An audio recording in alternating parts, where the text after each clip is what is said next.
네, 하나님 말씀 함께 볼게요. 여호수아 8장 1절에서 7절까지 말씀입니다. 우리가 계속 여호수아 말씀을 보고 있는데요. 여호수아 8장 1절에서 7절까지 말씀, 저 여러분이 한 목소리로 함께 읽겠습니다. 함께 읽죠. 여호와께서 여호수아에게 이르시되 두려워하지 말라, 놀라지 말라. 군사를 다 거느리고 일어나 아이로 올라가라.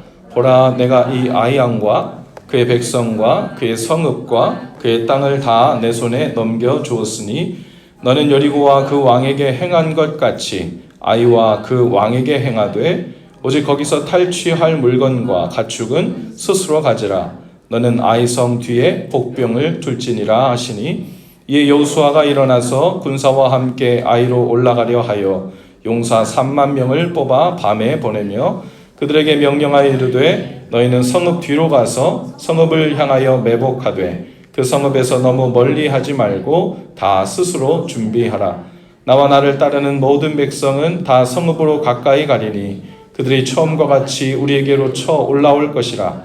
그리할 때 우리가 그들 앞에서 도망하면 그들이 나와서 우리를 추격하여 이르기를 그들이 처음과 같이 우리 앞에서 도망한다 하고 우리의 유인을 받아 그 성읍에서 멀리 떠날 것이라. 우리가 그들 앞에서 도망하거든 너희는 매복한 곳에서 일어나 그 성읍을 점령하라. 너희 하나님 여호와께서 그 성읍을 너희 손에 주시리라. 아멘. 아주 우리가 잘 아는 말씀이죠. 그래서 가나안 땅 초입에 가장 먼저 만난 여리고성, 모든 성들 중에 가장 크고 견고해서 야, 이거 정말 무너뜨리기 쉽지 않겠다, 마음의 부담이 많이 되는 성입니다. 그런데 하나님께서 두려워하지 말라 말씀하십니다. 그리고 우리가 잘 알듯이 하나님 명하시는 특별한 방법으로 여리고성을 무너뜨리게 하시죠. 소란화 되지 않았는데 그저 순종해서 다 같이 나팔을 불고 제사장들은 나팔을 불고 함께 진영을 따라 돌고 그리고 함성을 질렀는데 그냥 성벽이 무너져 내렸어요. 그것이 우리가 숨겨진 어떤 과학적인 방법이 있어서 그랬는지 아니면 순종했기 때문에 함성을 지르는 동시에 하나님께서 꾹 눌러서 넘어뜨리셨는지, 어쨌든 그것이 중요한 것이 아니라 하나님께 순종했을 때 하나님께서 그 큰 성읍, 견고한 성읍을 무너뜨려 주셨다는 겁니다. 그래서 이제 이스라엘 백성들이 할 일은 들어가서 승리를 취하기만 하면 돼요. 이제 전리품을 수거하기만 하면 되죠. 이 대승을 거두고 난 후에 이제 여호수아는 내친 김에 곧바로 다음 정복 대상인 아이성에게 눈길을 돌립니다. 그리고 여리고성에 정탐꾼을 보냈듯이 똑같이 정탐꾼을 보내죠. 이 정탐꾼이 보고 돌아와서 하는 얘기가 이곳은 작고 사람 수도 많지 않아서 수고스럽게 우리가 다 올라가지 않아도 되겠습니다. 2-3천 명 정도만 보내서 그냥 이렇게 거기는 주워오는 거죠. 거의 그냥 주워오면 돼요. 마치 그냥 격가지로 있는 승리를 취하기만 하면 된다는 식으로 이야기를 하죠. 그리고 여호수아가 그 말에 귀를 기울입니다. 그리고 마음이 급했던 것 같아요. 이렇게 대승을 취한 김에 저기는 빨리 승리를 취해가지고 빨리 앞으로 계속 나아갔으면 좋겠다는 마음이 여호수아의 마음속에 있었던 것 같습니다. 그래서 여호수아가 3,000명을 뽑아서 보냅니다. 그런데 어떻게 했어요? 패하게 되죠. 그리고 이스라엘 백성이 아이 군사들 앞에서 쫓겨 내려오게 됩니다. 이게 무슨 일인가? 여호수아가 여기에서 예상치 못한 일을 만나 두려워하게 되고 놀라게 됩니다. 아이성에서의 전쟁에서 이스라엘 백성이 이기지 못하고 쫓겨 내려오게 된 일, 전쟁에서 패한 이유에 대해서 여호수아가 하나님께 묻자 하나님께서는 그 이유가 여리고성을 취한 후에 그 전리품을 수거하는 과정에서 백성들 중에 누군가 수거하지 말아야 될 것, 즉 하나님의 것을 속이고 도적질하여 자기 물품 중에 두었다, 이 말씀을 하세요. 하나님께 드려야 할 것을 자신이 도둑질하게 속여 취했다는 거예요. 그 양의 많고 적음을 떠나서 이스라엘 가운데 하나님 앞에서 경외함이 무너진 겁니다. 거룩함이 무너진 거죠. 거룩함과 경외함이 무너지니까요, 양의 많고 적금을 떠나서 다시 말씀드리지만 더 이상 이 정복전쟁이 앞으로 나아갈 수 없도록 브레이크가 걸린 거예요. 하나님께서 모세를 통해 요단강 동편에서 귀에 피가 나도록, 진짜 요즘 사람들 말에 의하면 귀에 피가 난다고 하도 많이 들어가지고 얼마나 귀에 못 박히도록 이야기했어요. 절대 잊어버리면 안 된다.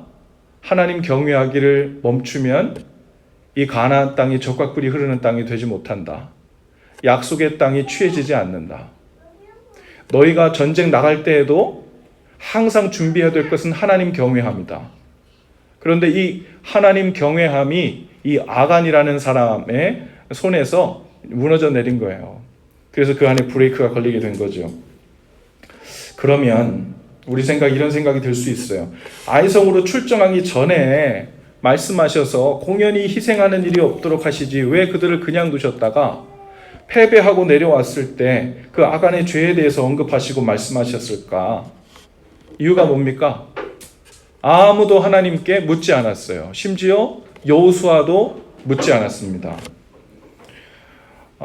여호수아가 아이성에 대해서는 또 다른 전략이 필요한지 어떤지 하나님께 묻지 않고 서둘러 3,000명을 꾸려서 얼른 보냈어요. 마치 곁가지 이삭 줍듯이 그냥 할 수 있을 거라 생각한 거죠. 몇 명이나 올려보낼지 하나님께 묻지도 않았어요. 그리고 이 아이성을 지금 이때 우리에게 붙이겠습니까? 그것도 묻지 않았어요. 하나님께서는 여리고성에 출정하기 전에 두 가지 명령을 주셨죠. 우리가 잘 압니다. 하나는 여리고성을 함락하는 방법에 대한 거예요. 우리가 잘 알듯이 나팔 불고 성을 돌고 함성을 외치고, 그것이 함락하는 방법에 대한 말씀이셨고 그것에 순종했죠. 또 하나 명령 주신 건 뭐예요? 승리한 후에 그 승리를 취하는 방법, 후속 처리, 전리품을 어떻게 하나님 것과 자신의 것들을 나눌 것인가에 대해서도 명령하셨어요. 말하자면 여호수아를 필두로 하나님께서 주신 명령, 승리를 취하는 것에는 순종하여 대승을 얻었는데 여호수아 자신도 승리를 취한 후에 그 후속 처리를 하는 과정에서 하나님을 경외하는 일, 하나님 앞에서 두려워하며 그 일들이 마무리가 잘 되었는지 안 되었는지를 순종함으로 체크하지 않았어요. 그 여호수아의 마음에도 승리하는 것, 대승을 거두는 것, 여리고 땅을 밟고 지나가는 것이 우선이었던 것 같아요. 그러다 보니까 그 앞에 또 다른 승리, 또 다른 땅, 아이성이 눈앞에 먼저 보인 겁니다. 그러니까 하나님께서 명령하신 이 두 가지를 다 행했습니다. 우리가 후속 처리도 잘 마쳤습니다. 이제 아이성으로 진격하면 될까요? 우리 눈에 보기에는 작고 약해 보이는데 여리고성을 함락시키는 방법과는 좀 다른 전략이 필요할 것 같은데 어떻게 생각하시나요? 지금 올라가도 됩니까? 이런 것을 물어본 본문이 하나도 없어요.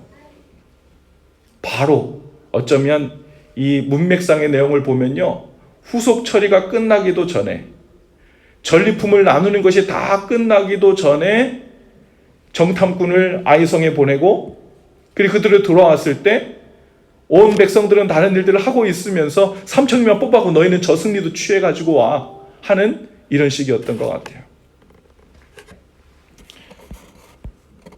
여호수아가 요새 같은 여리고성을 함락시킨 것에 너무 기쁜 나머지 그에 비해서는 마치 새끼성 같은 이 아이성 3,000명 정도만 보내어 거저 먹으면 될 것이라 하는 방심이란 방심, 자만심이라면 자만심, 혹은 이 정도는 하나님의 손길이 안 닿아도 우리가 가진 3,000명 정도의 능력이면 해결할 수 있겠다 하는 마음이 마음속에 들어왔던 거죠. 우리는 하나님께 은혜를 구하고 잘 되기를 구합니다. 또 여리고와 같은 거대한 문제들과 하나님께서 대신 싸워주시기를 구합니다. 그럴 땐 우리 마음이 아주 간절해지죠. 문제는 그 은혜를 입은 후에, 승리를 거둔 후에 하나님께서 우리가 원한 그것들을 대신 싸우셔서 우리에게 취하도록 해주신 그 이후에 하나님을 경외하는 마음과 태도에 대해서 우리도 여호수아처럼 백성들처럼 그렇게 많은 신경을 쓰지 않는 것 같아요. 하나님의 도움이 꼭 필요한 일이라면 같이 기도해달라고, 하나님께 영광이 되는 삶이 되고 싶다고 걱정하며 작정 기도도 하고 지혜도 구하며 이 어려운 일들이 잘 풀려지는 것들을 또 보기도 해요. 그런데 문제는 여리고성 같은 승리를 취한 후에 하나님 경외하기를 잊어버리는 거예요. 이제 큰 문제가 해결됐으니 후속 처리, 뒤의 일은 천천히 시간이 나는 대로, 형편이 되는 대로, 또 상황이 바뀌면 어쩔 수 없는 거고, 이런 식인 거예요. 제가 오랫동안 이제 그 목회를 하면서 봐온 여러 스타일들 가운데 그래요.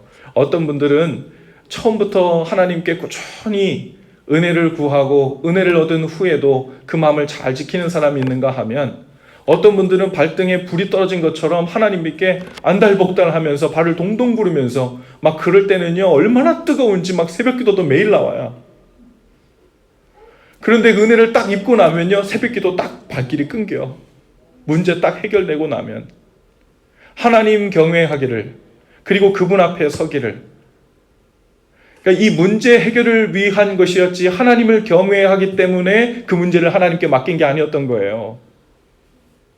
마치 여리고성이라는 큰 문제를 해결한 후엔 그 후속 처리가 하나님을 경외하는 태도에서 나오지 않고, 그 다음부터는 취하기 바쁘고, 그 다음부터는 주머니에 넣기 바쁘고, 그 다음부터는 내 눈에 보기 좋도록 진열하는 데 바쁜 거예요. 어떤 목사님은 이것이 마치 우상 숭배하는 모양과 흡사하다고 말합니다. 여러분, 우상 숭배할 때 우상과 하나님 사이에 다른 점을 구한다 하면요, 우상은 우리가 똑같이 원하는 걸 달라고 빌고 정성을 들이고 하긴 하지만, 문제는 그 우상과 우리 사이에 관계가 없어요. 그렇죠? 만약 우리가 어디 그 무당에 찾아가가지고 액땜 좀 해달라고, 무슨 문제 좀 해결해달라고, 무슨 화가 다치지 않도록 하려면 어떻게 해야 되냐고 이렇게 말한 후에 복채를 주죠. 값을 치러요. 그리고 뭐 제사를 지내든 고사를 지내든 값을 줍니다. 그 다음에 그 무당하고 친구처럼 지내나요? 그 다음부터는 그 무당이 대신 신기 입었던 동자귀신이든 처녀귀신이든 누구와 함께 통성명하고 그 다음 친하게 지내지 않잖아요. 내가 원하는 거 받았으면 받을 거 다 끝났고 이제 발뚝을 끊는 거잖아요. 우상을 섬기는 방식은 늘 그래요. 내가 원하는 것을 얻으면 발길을 딱 끊고, 얻지 못하면 아이고 이거 발걸음 잘못했네 하고 발길을 끊고. 그런데 하나님을 섬기는 일도 마치 우상을 섬기듯 한다는 겁니다. 하나님 앞에 여리고 같은 이 큰 성의 문제를 해결하려고 구한 후에 하나님께서 그것을 기적과 같은 방식으로 그 순종을 통하여 그 일을 해결하고 났을 때, 그때부터 진가가 드러나는 거예요. 하나님을 우상을 섬기듯 섬겼는지, 아니면 하나님과의 인격적인 관계 안에서 그분을 경외하는 마음이 있었는지. 경외하는 마음으로 섬겼다면 후속 처리에 명하신 하나님께도 인격적인 관계 때문에 그분 앞에서 그 경외함이 변하지 않을 거예요. 그러나 당장 내 눈앞에 있는 이 문제를 해결하기 위해서 우상을 찾듯 하나님을 찾은 것이라면, 여리고성이 무너진 다음엔 하나님을 향하여 발길을 끊는 거예요. 이제 여호수아가 아간이 취했던 금과 은과 외투와 그의 아들들과 딸들과 그의 소들과 나귀들과 그의 집에 속한 모든 것들을 이끌고 아골 골짜기로 갑니다. 그리고 그곳에 모든 것을 두고 모든 이스라엘 백성들이 돌로 쳐서 그들을 죽이죠. 그리고 거기에 돌무더기를 쌓아요. 그곳이 아골 골짜기가 됩니다. 죽은 땅이 되죠. 저주받은 땅이 됩니다. 그 일들을 통해 부정을 제거하고 난 후에, 거룩함을 회복한 후에 이제 그들이 아이성에 출정할 준비가 된 거예요. 그리고 오늘 우리가 읽은 대로 1절, 2절, 3절 말씀에 보니까 여호와께서 여호수아에게 이렇게 말씀하십니다. 두려워하지 말라, 놀라지 말라. 여러분, 두려워하지 말라, 놀라지 말라 이 이야기를 신명기에서 그 모세 입술을 통해서도 계속했던 얘기예요. 두려워하지 마라, 놀라지 말라. 그런데 우리는 보통 이야기하면요, 두려워하지 놀라지 말라 이러면은 보통 두려워할 만한 일, 놀랄 만한 일, 그러니까 여리고성처럼 크고 견고한 그런 성 앞에서 기가 죽을 때에만 두려워하지 말고 놀라지 말라는 말처럼만 받아들여요. 그런데 오늘 여호수아는 두렵고 놀랄 만한 또 다른 종류의 일을 만났어요. 어떤 일이에요? 식은 죽 먹기로 거저 이삭 줍듯이 이길 수 있는 일이라고 예상했던 일에서 대패를 하고 난 후에 멘붕이 온 겁니다. 여기에서 두렵고 놀랄 일이 생겨나기 시작한 거예요. 그러니까 단순히 그냥 크고 해결하기 힘든 문제 앞에서만 놀라고 두려워할 일이 아니라 하나님의 뜻대로 그분을 경외하는 마음으로 반응하지 않은 모든 작고 큰 일 앞에서 예상치 못한 일들을 계속 만날 것이라는 하나님의 메시지죠. 여호수아가 또 다른 종류의 두려운 일, 놀란 일을 만난 거예요. 이제야 하나님께서 아이 성의 왕과 백성과 성읍을 이스라엘에게 주겠다는 말씀을 듣습니다. 그리고 2절에는 여리고 성과 같은 후속 처리를 이러이러하게 하라고 다시 한번 명령하세요. 그리고 3절에 보면 여호수아가 이제 군사와 함께 아이로 올라가는데 아주 재미있는 숫자가 나와요. 몇 명을 보냈답니까? 3만 명을 보냈대요. 분명 정탐꾼의 이야기는 2, 3천 명 정도면 충분하다 그랬는데 지금 이 순간에는 하나님께서 약속도 주신 마당이에요. 그렇죠? 하나님께서 이제 이 땅을 너에게, 아이성을 너에게 붙였다. 승리할 것이다. 전략도 주셨어요. 이제는 두려울 것이 없어요. 따놓은 당상이에요. 그런데 여호수아의 태도가 달라집니다. 2, 3천 명 정도면 되겠지라고 생각했는데 하나님을 경외하는 마음을 다시 회복하고 난 후 그분의 약속을 붙들고 났는데 이제는 오히려 2, 3천 명 보냈다가 100명, 200명만 보내도 승리할 믿음이 생기지 않았겠어요?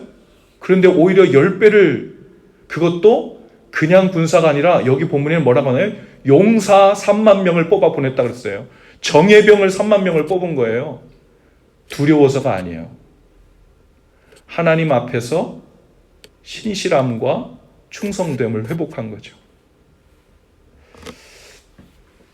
여러분, 여리고같이 대단한 어려운 문제든 아이처럼 작고 쉬운 문제든 최선을 다해 성실함으로 그 일들을 대해야 합니다. 왜냐하면 그것에 대한 성패는 작고 큰 것에 있는 것이 아니라 하나님께서 깃발을 들고 앞에 서서 싸우시는가 아닌가에 달려있기 때문이고, 그리고 하나님을 경외함으로 따라가는 일은 그것이 어떤 일이든 하나님 앞이기 때문에 성실함과 충성됨으로 하게 되어 있죠.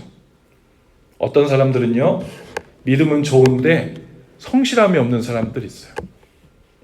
물론 저를 포함해 우리 모두가 그 성실함에 다 떨어지는 사람들이지만 하나님이 다 해주실 것이고 대신 다 싸우셔서 승리를 주실 것이고 침 튀기면서 믿음도 막 얘기하고 하나님이 분명히 승리를 주실 거야 하고 막 얘기해.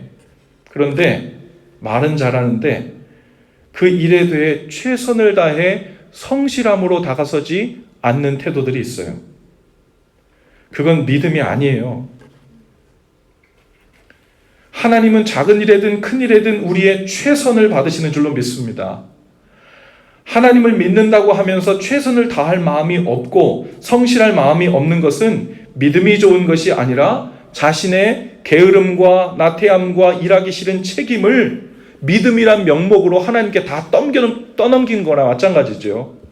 그것을 믿음으로 착각하는 거예요. 하나님은 내게 맡기라, 내 앞에 내려놔라, 내가 너 대신 싸운다 라고 말씀하셨지만 내가 너 대신 싸울 테니까 너네는 출정도 하지 마라, 내가 다 이겼다가 딱 너의 앞에 선 그어줄게, 이렇게 말씀하신 적이 한 번도 없어요. 출정은 그대로 힘을 다해 다 하게 하십니다. 전략까지 다 쌓아주세요. 위급한 상황이 생기면 하늘의 해를 멈춰서라도 뒤로 물러서게 해서라도 하나님께서 승리하게 하시죠. 하지만 전제가 있어요.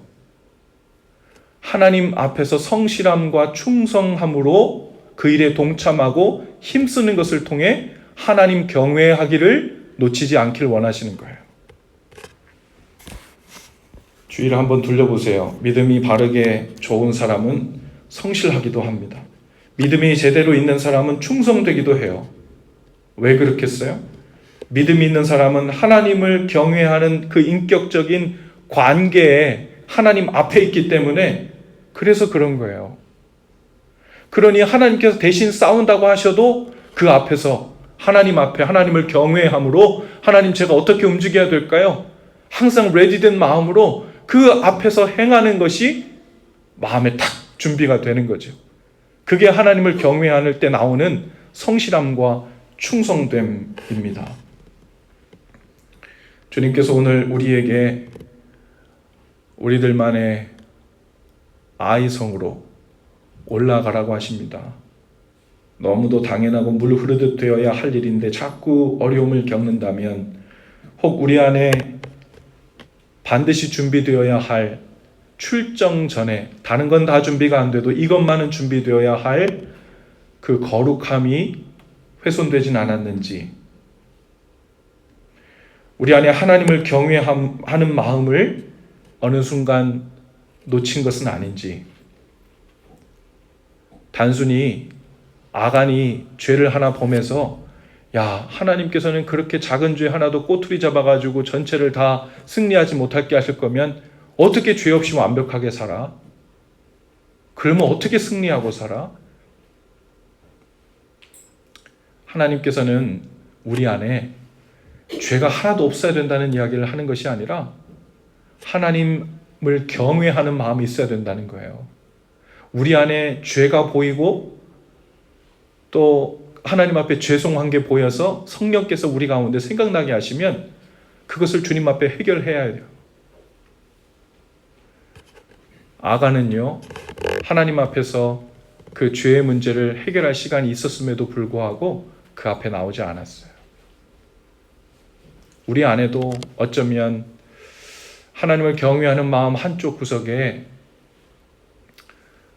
주님께서 원치 않는 마음이 마치 아간이 취하지 말아야 할 것을 자기 텐트 밑 땅굴을 파고 밑에 감춰두고서는 아무도 내 그 위에 눌러 앉아 있으니까 아무도 모를 것이라 얘기했던 것처럼, 어쩌면 아간이 소망을 걸고 있었던 것은 200만 명이나 넘는 사람들 중에 12지파 중에 12지파에 또 가문이 얼마나 많겠어요.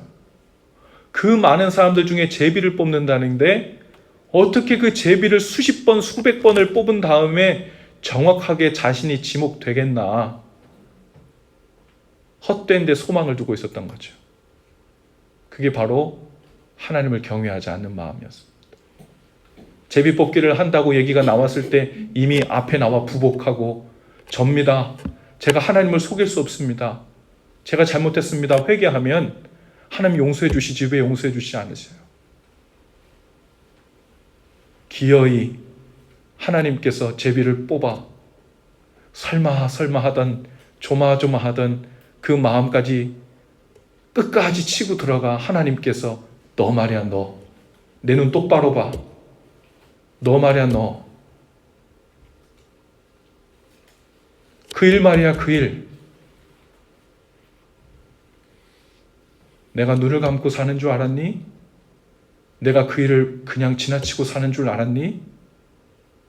네 안에 그 아간의 죄가 해결되지 않은 채 그냥 큰 물줄기 흐름 따라 묻어갈 수 있을 줄 알았니? 라고 말씀하시는 그분 앞에서 회개할 것 회개하고 돌이킬 것 돌이키고 도로 가져다 놔야 될 것 가져다 놓고 하나님을 두려워하고 경외하는 마음으로 돌아설 때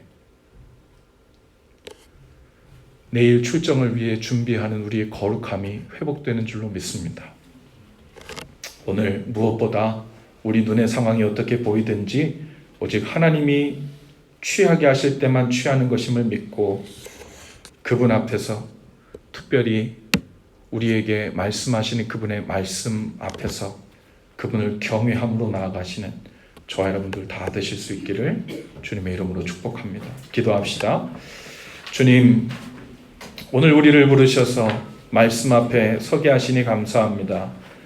말씀으로 성령께서 우리 마음 가운데 아간의 죄가 있는지 혹은 하나님을 경외하는 것을 놓치고 아니 일부러 놓아버리고 그러면서도 어떻게든 선하고 좋은 일이 일어날 수 있지 않을까 하는 헛된 바람, 바로 하나님을 경외하지 않는 마음을 가지고서도 무언가 일어날지 모른다는 소망을 품고 나가고 있다면 하나님, 어리석은 우리의 마음을 돌이켜서 주님을 다시 보게 하여 주시옵소서. 오직 말씀 앞에서 주님을 경외함으로 주님 앞에 홀로 서게 하시고 우리가 바로 그 아간의 마음이 되어 주님 앞으로 돌이키는 역사가 있게 하여 주시옵소서. 그때 그 아간은 아골 골짜기에 저주를 받아 죽었지만 주님께서는 우리를 위해 대신 죽어주심으로 오늘 회개하라 명하시고 살 길을 열어주신 줄로 믿습니다. 오늘 그 길로 나아 들어가 오늘 우리가 살고 우리 가정이 살고 우리 교회가 살고 주님 원하시는 그 선한 일을 위하여 영적 전쟁을 위하여 믿음으로 출정하는 그리고 승리를 취하는 저희들 모두가 되게 하여 주옵소서. 예수님의 이름으로 기도합니다. 아멘.